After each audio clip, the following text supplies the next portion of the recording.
April is Alcohol Awareness Month, and here this morning to share more is Peter from the CEO of Clinical Services of Rhode Island. Welcome back.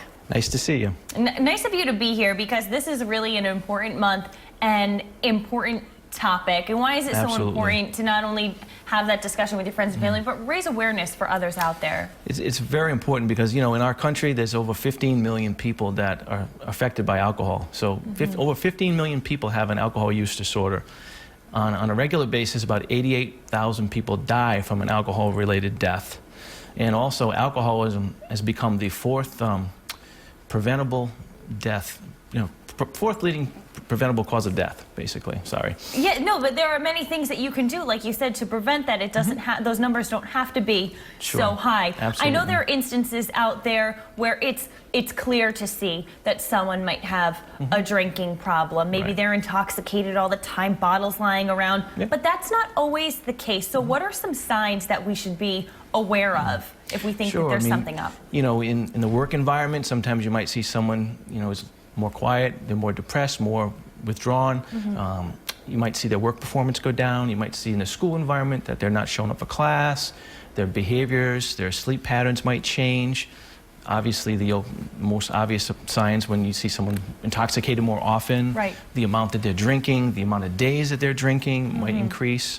Will they get more irritable as well? Is that something to look for? Irritability, and some people, they might become more irritable. You might see some people become violent in some cases, know. So there's some big concerns there. There really are, and if you have those concerns, should you start by addressing the problem? Should you try and have that conversation before you say, we need some serious help? I think the best thing that anyone can do if you have a loved one who's in need is to just speak the truth, And what I've seen to be useful is if somebody says, hey, I'm concerned about you, I love you, this is what I see. You're not the same, things are different. Would you be willing to go and speak to somebody? Could you speak to a professional? There's a lot of shame, there's a lot of guilt, there's a lot of uncomfortable emotions that come up when we deal with alcoholism, and many people don't want to talk about it. Yeah, they don't want to admit that too, and I think a lot of times people are headstrong and they think I can take care of it myself.